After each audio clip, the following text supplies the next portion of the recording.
이 찬송의 고백처럼 사망의 권세를 깨뜨리시고 부활하신 예수님과 함께 살고 주님이 주신 구원의 감격과 천국의 행복 가운데 살아가는 주의 백성들 다 되실 줄로 믿습니다. 우리 가슴에 손을 얹고 저를 따라서 고백하겠습니다. 저는 예수님 안에서 행복합니다. 저는 기쁩니다. 저는 평안합니다. 저는 건강합니다. 저는 만사형통합니다. 할렐루야. 입술에 열매를 거두는 주의 백성들 다 되실 줄로 믿습니다. 좌우를 바라보면서 인사하실 때 추석 잘 보내셨습니까?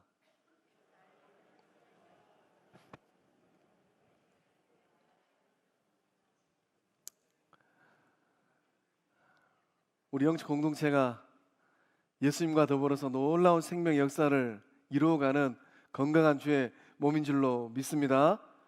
오늘 말씀의 제목이 복음 전파의 진전이 되라입니다. 빌립보서는 그 별명이 기쁨의 편지입니다. 그 상황을 보면 기쁘지 않는 상황입니다. 그리함에도 불구하고 이 빌립보서를 통하여서 바울 사도는 옥중에서 성도들에게 비록 감옥에 갇혀 있지만은 기쁩니다 라고 고백을 하고, 이 편지를 받아든 빌립보교의 성도들도 영적 아버지, 영적 거장이 있다는 그 자리 가운데에서 그 기쁨을 함께 공유하고 있습니다. 2주 전에 바울 사도가 내가 기도하노라, 바울 사도는 이 기도하는 영적 기쁨을 누리고 있습니다. 오늘 본문의 말씀을 통하여서도 바울 사도가 그 놀라운 영적 기쁨을 고백하고 있습니다. 어떤 기쁨인가? 비록 힘들고 죄악이 많은 이 상황이지만은 그런 상황을 10분 활용하여서 예수 그리스도의 복음을 증거하고 복음을 전파하는 이 영혼 구원의 기쁨, 그것을 고백하고 있습니다. 오늘 이 자리에 나오신 성광의 모든 권속들 또한 바울 사도가 느꼈던 영혼의 기쁨을 더불어 맛보는 주의 친백성들 다 되실 줄로 믿습니다. 바울은 갇혀 있습니다. 오도 가도 못하는 신세가 되어버렸어요. 그리함에도 불구하고 바울은 놀라운 영향력을 끼치고 있습니다. 감옥 안에서도 감옥 밖에서도. 어떻게 이런 영향력을 끼치는 삶을 살아낼 수 있었을까요? 2022년도 인생길 걸어오시고 믿음의 길을 걸어가시면서 그 삶의 자리에서 어떤 영향력을 어떻게 끼치고 계셨을까요? 우리가 영향력을 곰곰이 생각해보면 몇 가지 깨닫는 것들이 있습니다. 모든 사람은 누군가에게 영향을 끼친다라는 거예요. 모든 사람입니다. 긍정적인 영향력이든 아니면 부정적인 영향력이든 영향력을 끼치게 되어 있어요. 그래서 긍정의 에너지, 긍정의 영향력을 끼치길 때는 주변에 많은 사람들이 몰려들 것입니다. 부정적인 영향력이에요. 평안도 깨트려버리고 기쁨도 앗아가버리고 되는 일도 잘 안 되게 만들어버립니다. 그러면 사람들이 거리를 두고 멀리하게 되겠죠. 소망합니다. 이 자리에 와 계시는 성광의 모든 권속들은 2022년도 살아온 길, 살아가고 있는 길, 살아갈 길을 통하여서 주님이 기뻐하시는 선한 영향력을 미치는 주의 친백성들 다 되실 줄로 믿습니다. 또 우리 자신이 누군가에게 얼마나 큰 영향을 미치고 있는지 모른다라는 거예요. 알면은 좋은데 잘 몰라요. 모르다 보니까 말을 내뱉을 때도 행동을 할 때도 거친 말을 하고 거칠게 행동하는 겁니다. 가정에서도 그렇고 일터에서도 그렇고 영적 공동체에도 마찬가지예요. 나의 삶의 모습이 작은 영향력이 아니고 큰 영향력이구나, 그것을 알고 깨닫게 된다면 그렇게 쉽게 말하지 아니하고 쉽게 행동하지 않을 것 같습니다. 오늘 이 시간을 통하여서 마음의 새로운 결단이 일어날 줄로 믿습니다. 나라는 한 인격 개체가 작은 영향력이 아니라 큰 영향력을 미치는 주의 사람이구나, 그 믿음의 결단 위에 서서 빌립보 교회 성도들처럼 믿음의 길을 걷고 인생길을 걸어갈 때 놀라운 역사를 일궈가는 주의 친백성들 다 되실 줄로 믿습니다. 또한 미래를 위한 최선의 투자가 있어요. 미래를 결정하는 함에 있어서 최선의 투자는 무엇인가? 우리가 낳은 자식들, 또 마음으로 길러내고 있는 자식들, 그 인생을 바라보면서 투자를 하고 있는데, 우리의 가정도 우리의 삶도 영적 공동체를 향하여서 투자하고 있는데 최선의 투자는 무엇인가? 오늘 나의 삶에서 내가 끼치고 있는 적절한 영향력입니다. 오늘 나의 삶의 자리에서 우리 자녀들이 보는 앞에서 영적 공동체 앞에서 나는 어떠한 영향력을 적절하게 끼치고 있는가에 따라서 내일의 삶이 결정된다라는 거예요. 어제 저녁 시간쯤에 이제 한돌 맞은 우리 영적 식구 자녀의 돌잔치에 갔습니다. 올해가 저희 교회 71주년이죠. 그 아이가 한돌을 맞이하였습니다. 돌잔치를 마치고 집에 가서 잠을 자려고 하는데 그 아기의 얼굴이 떠올랐어요. 그 아이가 자라서 성년이 되어서 가정을 꾸릴 때쯤 우리 영적 공동체는 어떻게 되어 있을까? 그 아이가 자라서 성장해가는 그 인생길을 걸어갈 때 우리 영적 공동체는 그 아이에게 어떤 영향력을 미칠까? 소망합니다. 우리 성광교회가 선한 영향력을 미치는 예수님의 건강한 몸 될 줄로 믿습니다. 어떠한 영혼이 우리 영적 공동체에 발을 딛는다 할지라도 나이가 많은 영혼이든 나이가 젊은 영혼이든 어린 영혼이든 그 영혼들에게 하나님의 나라를 상속해주고 그 영혼들에게 예수님의 구원의 은혜를 흘러보내는 주의 몸 될 줄로 믿습니다. 이 영향력은 개발될 수 있다는 거예요. 묻어두면 개발시킬 수가 없어요. 목사님, 이제 제 머리가 희끗희끗해져가지고 하늘나라 갈 날도 이제 얼마 남지 않았는데 제 인생에 이런 영향력을 개발할 수 있겠습니까? 그건 모르시는 말씀이에요. 오늘 성령 하나님께서 역사해 주셔서 그 마음 가운데 거룩한 도전을 주셔서 주어진 인생길이 얼마 남지 않았다 손치더라도 그 마음에 빗장을 채우고 예수님의 손발 되리라, 선한 영향력 주의 사람 되리라 결단하며 나아갈 때 놀라운 일을 이뤄내는 영적 어머니 아버지들 다 되실 줄로 믿습니다. 바울의 영향력은 어떤 영향력입니까? 감옥에 갇혀 있어요. 바울의 영향력은 상황과 환경을 초월하는 영향력입니다. 그래서 이 바울의 영향력을 통하여서 빌립보 교회 성도들은 뭘 생각하고 있습니까? 바울을 생각하면서 긍정적인 에너지를 받는 거예요. 이 빌립보 교회 성도들이 옥중에 갇혀있는 바울 생각하면서 겁없이 하나님의 말씀을 더욱더 담대하게 증거하는 주의 친백성이 되었습니다. 우리 성광교회 주의 백성들이 2000년 전 빌립보 교회 성도들처럼 겁없이 담대하게 주의 복음을 증거하는 이 시대 예수님의 참된 제자들 다 되실 줄로 믿습니다. 우리 주님께서 무엇을 기대하고 있을까요? 우리 주님께서 어떤 영적 공동체를 찾고 있을까요? 우리 주님께서 하나님 보좌 우편에 서서 보고 계시는데 어떤 영적 공동체를 보고 있겠느냐 하는 것입니다. 빌립보 교회 성도들처럼 겁을 내는 것이 아니라 겁없이 주저하는 것이 아니라 담대하게 예수 그리스도의 생명의 복음을 증거하는 주의 친백성들 다 되실 줄로 믿습니다. 이런 선한 영향력은 어디서 온 것입니까? 이런 선한 영향력의 강력한 힘은 무엇입니까? 우리 본문 말씀 12절의 말씀을 함께 읽어보겠습니다. 형제들아, 내가 당한 일이 도리어 복음 전파의 진전이 될 줄을 너희가 알기를 원하노라. 아멘. 바울은 그 인생길을 걸어가면서 대략 4년 정도 옥중 생활, 감옥 생활을 했다고 합니다. 가이사랴에서 2년, 또 로마에서 2년이에요. 참 이 코로나 시기를 보내면서 일주일 안방에 갇혀 있는 것도 너무 힘들었는데 곰곰이 생각해 보았습니다. 그 인생에서 4년이에요. 바울 사도는 얼마나 힘들었을까? 바울 사도는 이 다메스크 도상에서 빛 가운데 역사하신 예수님을 만났습니다. 회심하고 인생 끝나는 그 순간까지 복음의 사람이 되리라, 성령의 사람이 되리라, 땅까지 이르러 내 증인되라 말씀하신 예수님의 명령을 이루어내리라. 땅 끝까지 가는 게 인생의 목표였습니다.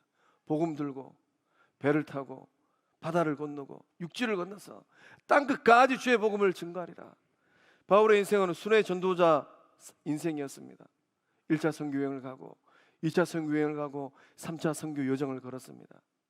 그래서 교회들을 다니면서 이 교회 공동체가 잘 세워져 가고 있는지, 예수님을 인격적으로 만난 주의 백성들이 그 삶의 자리에서 믿음의 열매, 사랑의 열매, 구원의 열매를 주렁주렁 맺고 있는지 바울 사도가 둘러보는 복음, 순회 전도 사역, 그게 바울의 인생의 여정이었어요. 이런 바울의 인생이 감옥에 갇혀서 오갈 데 없는 신세가 되어버렸습니다. 이런 바울을 바라보고 있는 성도들의 마음은 어떤 마음일까요? 아마 염려와 두려움의 마음이 그 성도들 마음에는 가득하였을 것 같습니다. 바울 사도의 인생은 어떻게 될까? 영적 아버지예요. 영적 거장입니다. 하나님의 말씀을 들려주었던 주의 사람이에요. 또 감옥에 갇혀있는 바울 스스로도 굉장히 답답하였을 것 같습니다. 이런 상황 가운데 바울은 위대한 믿음의 고백을 하고 있습니다. 어떤 고백을 합니까? 내가 당한 일이 도리어 복음 전파의 진전이 되었습니다. 우리 성도님들이 만약에 옥중에 갇혀있는 그런 상황이라면 어떤 고백을 하실까요? 그놈의 인간 때문에 내가 여기 갇혀가지고 오도가도 못하는 신세가 되어버렸구만. 그 인간을 만나지 않았다면 내 인생이 고속도로처럼 뻥 뚫린 인생이 되었을 텐데, 영혼을 탓하고 원망하고 불평하고 이리 재고 저리 재고. 바울은 그 옥중에서 위대한 믿음의 고백을 하였어요. 내가 당한 일이 도리어 복음 전파에 도움이 되었습니다. 바울이 당한 일은 대체 어떤 일입니까? 바울은 지금 로마 감옥에 미결수 신분으로 수감되어 있어요. 아직 재판 결론이 안 났습니다. 미결수예요. 죄수의 신분으로 전락한 이 바울 사도의 마음은 어떤 마음이었겠습니까? 아마 그 마음이 찹찹하였을 것 같아요. 보고 싶은 빌립보 교회 성도들 얼굴이 눈에 아른아른합니다. 그 영혼들은 무탈할까? 잘 있을까? 수감된 나의 소식을 듣고 그 마음이 불편하진 아니할까? 또 그 마음이 암담하였을 것 같아요. 거룩한 사명을 이루어야 되는데 1분 1초도 아까운 인생길입니다. 땅까지 가서 주의 복음을 증거하는 사명이 있어요. 그런데 로마 감옥에 갇혀서 오도 가도 못하는 신세가 되어버렸으니 얼마나 그 마음이 암담하였겠습니까? 두렵기도 하였을 것 같습니다.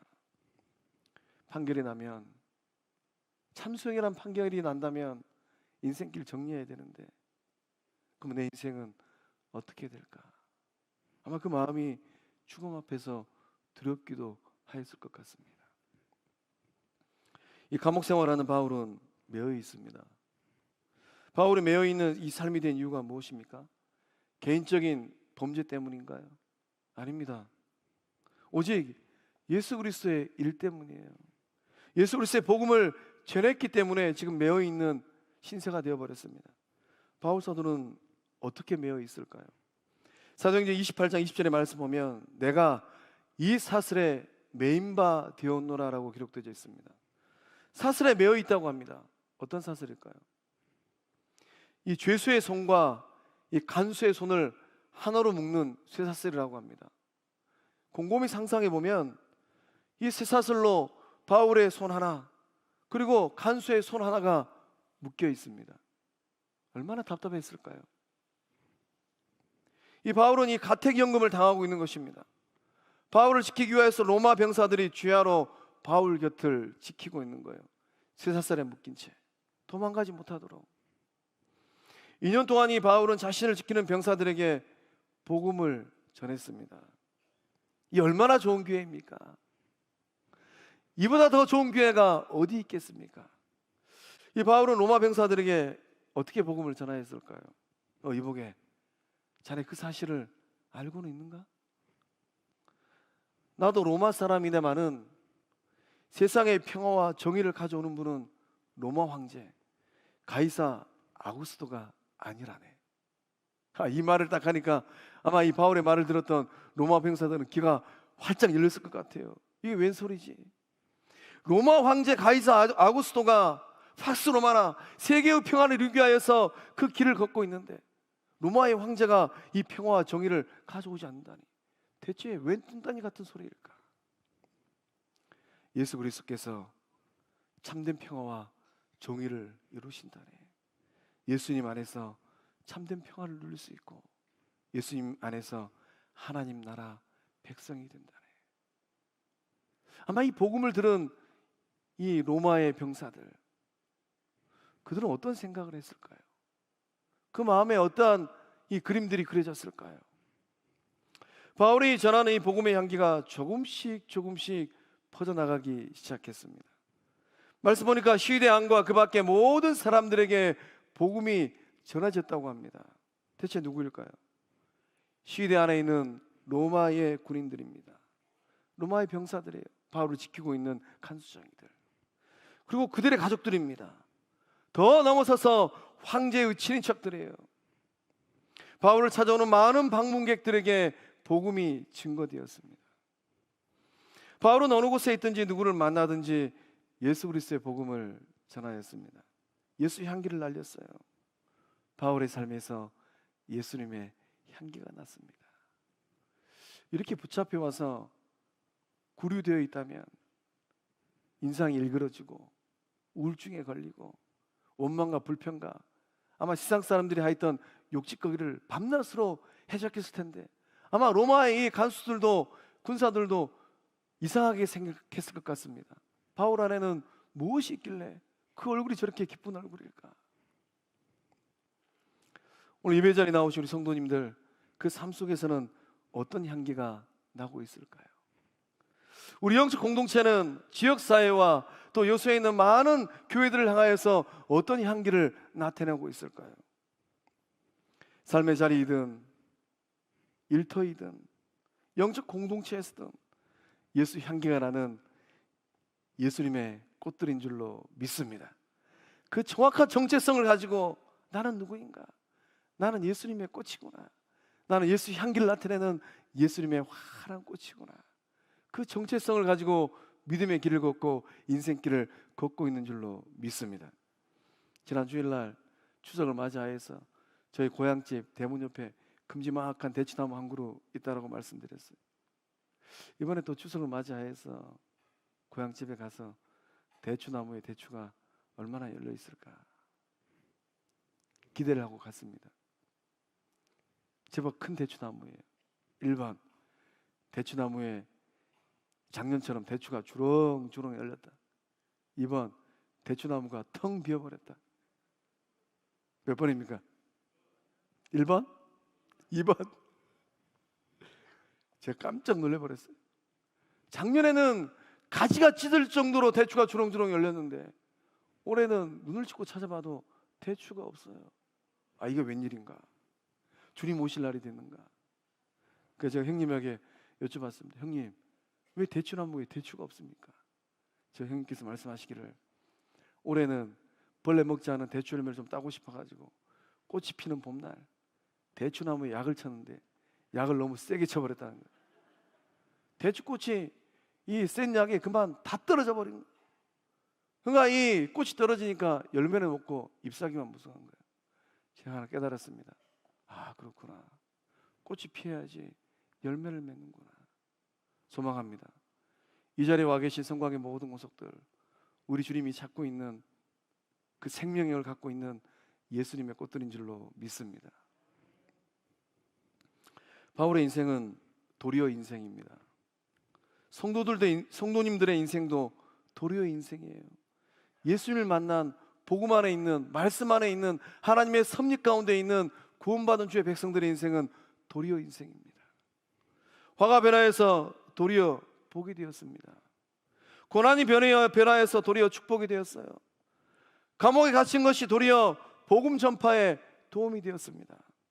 걸림돌이 도리어 디딤돌이 되었다라는 거예요. 시대 병사들에게 복음을 전할 수 있는 절호의 기회가 되었습니다. 한둘이 아니에요. 도리어의 인생은 어떤 인생입니까? 전능하신 하나님께서 악을 선으로 바꿔주시는 하나님의 역사가 일어나는 인생이에요. 그러니 얼마나 감사거리가 많겠습니까? 성경의 말씀 보면 이 도리어의 인생을 산 사람의 위대한 고백이 있어요. 누구일까요? 요셉의 고백입니다. 요셉이 창세기 50장 20절의 말씀을 통하여서 놀라운 믿음의 고백을 합니다. 함께 읽어보겠습니다.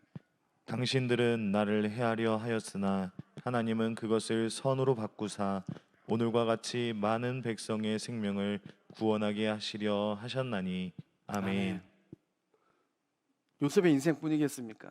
오늘 살고 있는 저 여러분의 인생길에도 해를 가하는 악인들이 얼마나 많이 있습니까?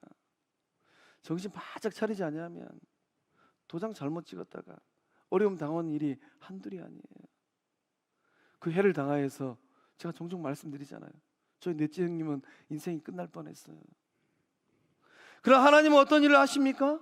하나님은 그것을 선으로 바꿔주신다고 합니다. 그것이 대체 뭐예요? 악이고 해입니다. 내 삶을 망가뜨리기 위해 달려드는 악인들의 모함이에요. 하나님이 그것을 바꾸어서 선으로 역사하신다라는 거예요. 그래서 오늘과 같이 어제의 삶이 아니고 오늘의 삶이에요. 지나간 세월들의 삶이 뭐 중요합니까? 지나간 세월들의 아름다웠던 기억들이 뭐가 중요해요? 오늘의 삶이 중요하죠. 오늘과 같이 많은 백성의 생명을 구원하게 하셨습니다. 이 동일한 은혜가 성도님들의 삶 가운데 임할 줄로 믿습니다. 성광의 자녀들의 삶의 자리에 동일하게 임할 줄로 믿습니다. 어제는 눈물과 고통의 삶의 자리였습니다. 그러나 도리어 역사를 읽어주신 하나님께서 손잡아 주시고 손들어 주시니까 오늘과 같이 영혼들을 살려내는 생명의 축복 통로로 쓰임받게 되었다라는 거예요. 사랑하는 동광의 성도 여러분, 세상 살아갈 때, 세상 살아가면서 당할 때가 얼마나 많이 있습니까? 억울한 일도 당합니다. 속 터지는 일도 당해요. 분통 터지는 일도 당합니다. 자존심 상하는 일도 당해요. 그러나 하나님에서 이러한 일들이 어떻게 변하게 됩니까? 도리어 하나님의 나라를 확장하는데 도움이 된다라는 거예요. 도리어 예수님을 닮아가는 인격 성장에 도움이 된다라는 것입니다.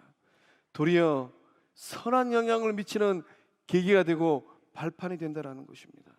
그 하나님 만나서 아름답고 복된 인생길을 걸어가고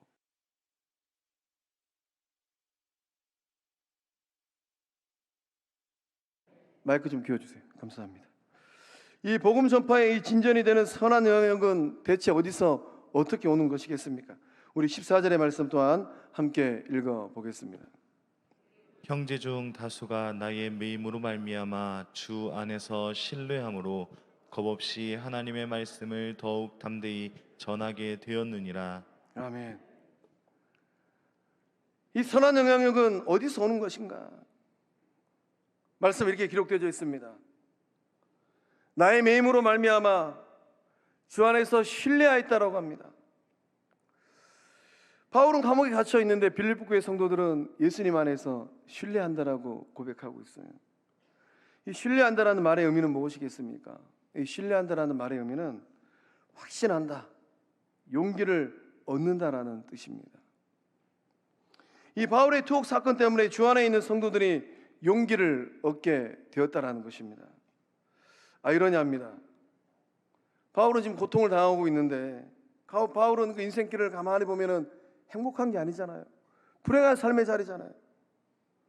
그러한 삶의 자리에 놓여 있는데 그렇게 놓여 있으면 성도들이 위축되는 게 마땅할 것 같습니다. 성도들이 위축되지 않아요.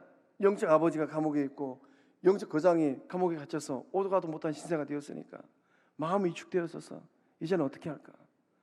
마치 우리 주님께서 십자가에 달려 죽으셨을 때 제자들은 두려워서 문을 꼭꼭 닫고 있었습니다. 그런 위축됨이 정상적인 반응일 것 같은데 빌립보 교회 성도들은 그렇게 하지 않았다는 것입니다. 오히려 성도들은 힘을 얻고 용기를 얻었다라는 것이에요. 하나님의 말씀을 더욱더 담대하고 두려움 없이 말할 수 있는 용기를 얻게 되었다라는 것입니다. 이 바울이 투옥된 이 사건의 영향력은 어떠한 영향력입니까? 성도들을 위축시키고 교회 공동체를 수렁으로 빠뜨리는 그런 영향력이 아니었다라는 것입니다. 우리가 믿음의 길을 걸어갈 때 나는 선한 영향력을 미치는 사람인가? 아니면 부정적인 영향력을 미치고 있는 사람인가? 어디서 보면 알 수 있는가? 내 삶의 자리에 아무개가 위축되어져. 내 삶의 자리에 누군가는 수렁으로 막 빠져들어갑니다. 그거는 선한 영향력이 아니에요. 부정적인 영향력입니다. 그런데 누군가는 그 삶을 통하여서 딛고 일어서요. 긍정적인 에너지를 얻고 얼굴이 밝아집니다. 이건 선한 영향력이에요. 소망합니다. 성광의 모든 구석들은 부정적인 영향력이 아니라 선한 영향을 미치는 주의 사람들 다 되실 줄로 믿습니다. 그래서 이제 이 바울 사도를 통하여서 비록 몸은 감옥에 갇혀 있지만은 선한 영향력이 감옥의 담벼락을 넘어서 담장을 넘어서 빌립보의 성도들 마음까지 전해지는 것입니다. 영적 두려움은 사라지고 우리의 영적 도전을 받게 되었습니다. 빌립보의 성도들은 감옥에 갇혀 있는 바울을 생각하면서 다짐을 하게 되는 거예요. 어떤 다짐을 하였을까요? 바울 선생님은, 영적 아버지 바울은 감옥에 갇혀 있는데 이 정도야 아무것도 아니지. 그런 도전을 받게 된 것입니다. 앞에 서 있는 최 목사는 어떤 마음으로 목회길을 걸어갈까요?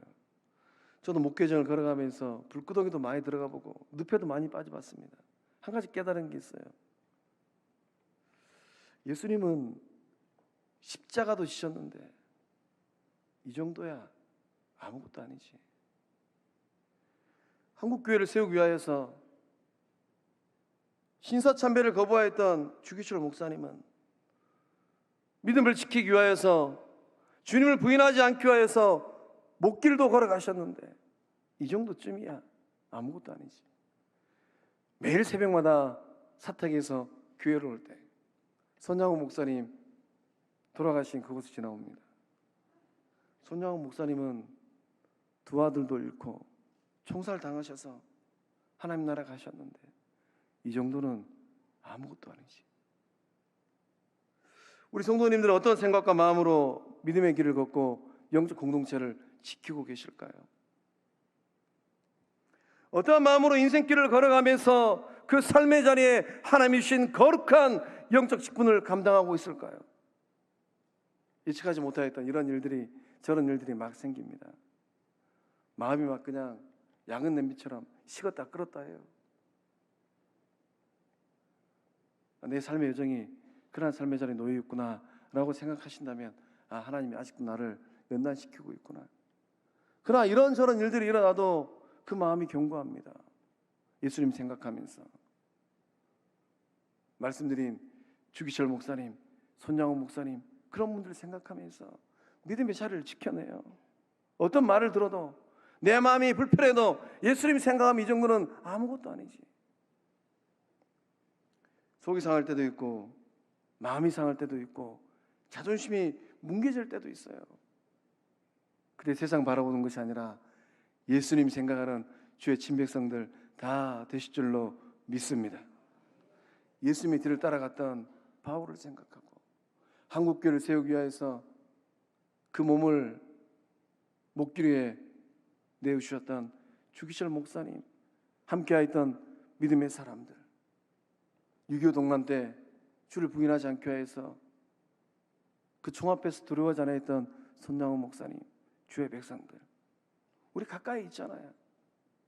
그 믿음의 유산을 물려받아서 아름다운 영적 공동체를 일구고 우리 자녀들에게, 우리 후대들에게 아름다운 영적 공동체를 물려주는 주의 백성들 다 되실 줄로 믿습니다. 예수님을 깊이 생각하면, 예수님을 인격적으로 만나면 우리의 삶이 달라져요. 왜 내 삶 가운데 예수 향기가 나지 아니할까? 아직도 예수님을 인격적으로 깊이 있게 만나지 못하였기 때문입니다. 그 삶의 자리에서 예수님을 깊이 있게 생각하지 못하기 때문이에요. 저도 말씀 묵상하면서 많이 부끄러웠습니다. 지금도 여전히 부끄러워요. 예수님의 고난에 동참한다라는 각오를 가지고 주의 십자가를 짊어진다라는 구른의 시몬의 심장을 가지고 믿음의 길을 걷고 영적 공동체를 지킨다면 우리가 직면하는 일들, 그러한 일들은 때때로 아무것도 아니에요. 아무것도 아니다라고 생각하면 아무것도 아닙니다. 그 아무것도 아닌 그것을 크게 만들어가지고 마음속에 품어요. 흘러지나는 바람길 같은 말들이고 일들인데 거기에 매여서 그 늪을 만들고 빠져가지고 헤어나오지를 못해요. 우리 주님은 더 놀랍고 좋은 것들을 예배해 두셨는데, 예수님의 수자 베드로가 베드로전서 2장 21절 말씀을 통하여서 우리가 꼭 마음에 새겨야 될 은혜의 말씀으로 도전하고 있습니다. 함께 읽어보겠습니다. 이를 위하여 너희가 부르심을 받았으니 그리스도도 너희를 위하여 고난을 받으사 너희에게 본을 끼쳐 그 자취를 따라오게 하려 하셨느니라. 아멘. 예수님이 본을 보여주셨답니다. 어떤 본을 보여주셨을까요? 얘들아, 나처럼 살면 세상에서 잘 먹고 잘 산다, 그러한 본을 보여주셨을까요? 얘들아, 나처럼 하면 세상에서 부귀영화를 얻을 수 있다, 그러한 본을 보여주셨을까요? 얘들아, 나처럼 하면 사람들의 이목을 끌 수 있는 유명 인사가 된다, 그러한 본을 보여주셨을까요? 우리 주님이 보여주신 인생의 본은 무엇입니까? 우리 주님이 욕을 당하셨어요. 이런 모를 아무개가 우리 주님의 면전을 대놓고 이런저런 욕을 내뱉었을 것 같습니다. 그러나 욕을 당하신 예수님은 맞대어 욕하지 않으셨어요.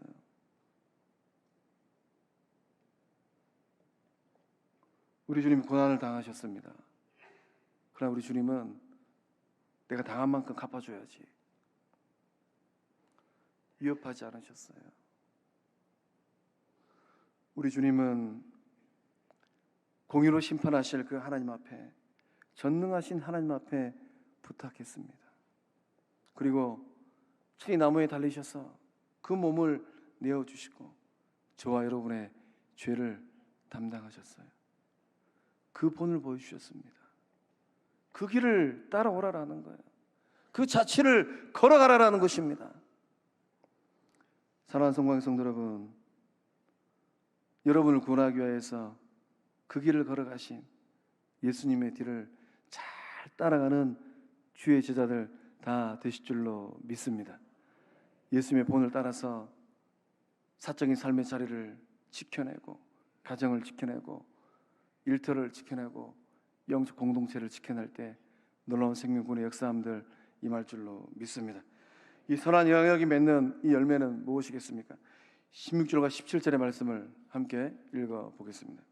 이들은 내가 복음을 변증하기 위하여 세우심을 받은 줄 알고 사랑으로 하나 그들은 나의 매임에 괴로움을 더하게 할 줄로 생각하여 순수하지 못하게 다툼으로 그리스도를 전파하느니라.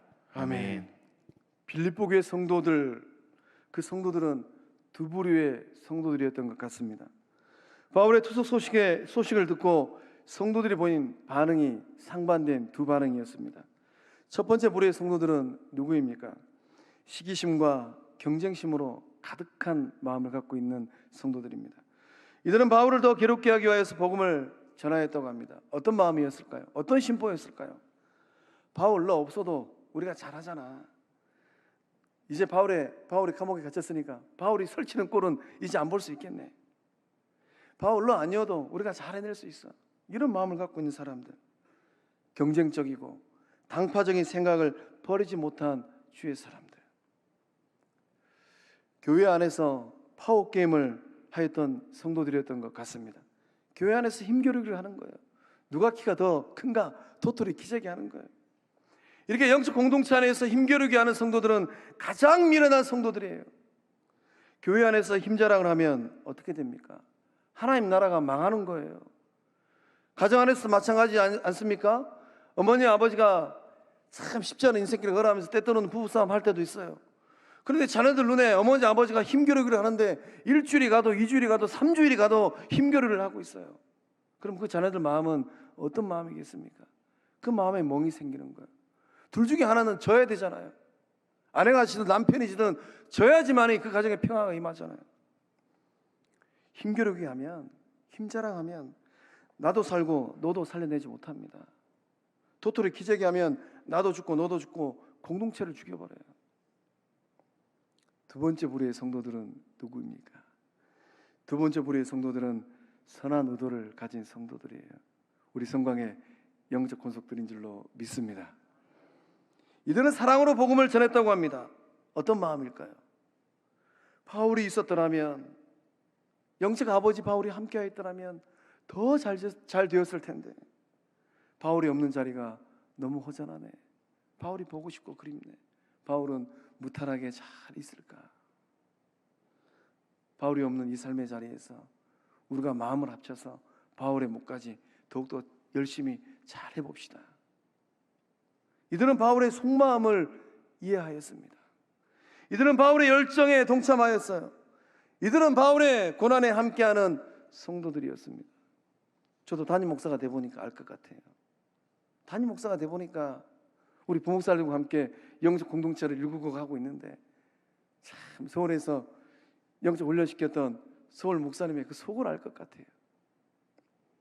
이들은 바울을 향한 사랑이 있었습니다. 바울을 향한 존경의 마음이 있었어요. 복음을 향한 순수한 열정을 가지고 그 믿음의 자리를 지켜냈던 사람들입니다. 하나님의 뜻대로 복음을 전하기 위하여서 손발을 맞췄어요. 복음 전파를 위하여서 헌신하였습니다. 복음 전파 사역의 협력자가 되고 조력자가 되었어요. 바울의 빈자리를, 그 빈자리가 드러나지 않도록 서로 마음을 모으고 서로 뜻을 합하고 한 믿음의 자리를, 한 믿음의 길을 걸었습니다. 선한 영향을 끼치는 사람들이에요.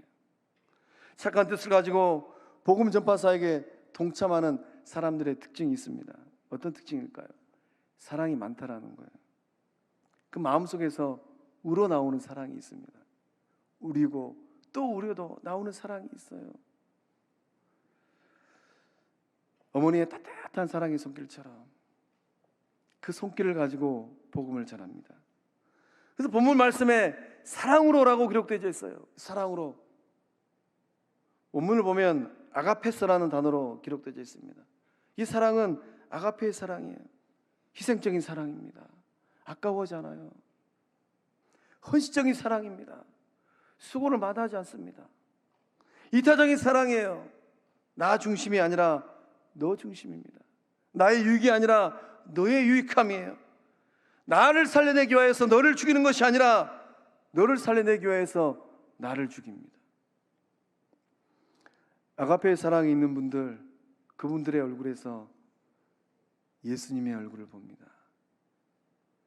아가페의 사랑이 있는 성도님들의 손에서 예수님의 손을 봐요. 사랑 가득한 성도들을 우리 주님께서 바라보고 계시는데 우리 주님의 마음은 어떤 마음이겠습니까? 사랑 가득한 성도들이 가득한 영적 공동체를 우리 주님이 바라보고 계시는데 그러한 영적 공동체를 바라보는 우리 주님의 마음은 어떤 마음이겠습니까? 이 두 부류의 성도를 바라보는 바울의 마음은 어떤 마음일까요? 한쪽으로 기울어졌을까요? 바울도 듣는 귀가 있어요. 바람 따라서 바울을 향하여서 이런저런 말을 하는 그런 영혼들의 말도 들었을 것 같습니다. 바울의 마음은 어떤 마음이었을까요? 바울은 영적 아비의 마음입니다. 바울의 마음은 예수님 마음이에요. 그래서 이 사도 바울의 이 진면목, 영적 거장의 모습을 보여주는 말씀이 18절 말씀에 기록되어 있습니다. 우리 함께 읽어보겠습니다. 그러면 무엇이냐? 거칠으로 하나 참으로 하나 무슨 방도로 하든지 전파되는 것은 그리스도니 이로써 나는 기뻐하고 또한 기뻐하리라. 아멘. 아멘.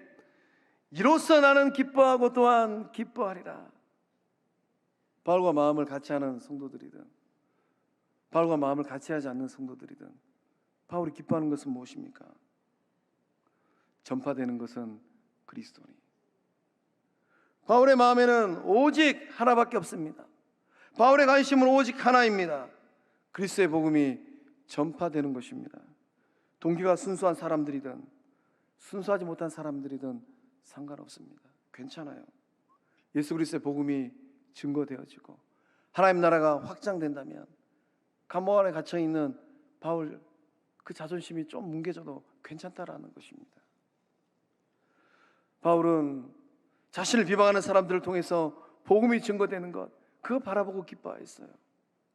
바울은 자기를 시기하는 사람들이 열심을 내서 복음을 전하는 것, 그것을 기뻐하였습니다. 바울 자신을 향하여서 궁시렁궁시렁 거려도 개의치 않았어요. 오직 주의 복음이 전파되어지고 하나님 나라가 확장된다면, 영혼들이 그 복음을 듣고 주님께 돌아온다면 괜찮다라는 것입니다. 복음이 전파되는 것, 그것만으로 만족한다라는 것입니다.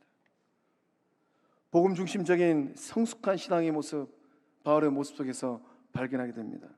전파되는 것은 그리스도니 나는 기뻐하고 기뻐하리라. 복음을 전하기 위해서 사적인 감정도, 사적인 관계도 바울은 초월하였습니다. 바울의 관심과 기쁨은 무엇입니까? 자기 자신이 아니에요. 자기 자존심이 아니에요. 자신이 처하고 있는 상황도 아닙니다. 예측할 수 없는 앞날도 아니에요. 오직 바울의 관심과 기쁨은 무엇인가? 예수 그리스도의 복음을 전하는 것입니다.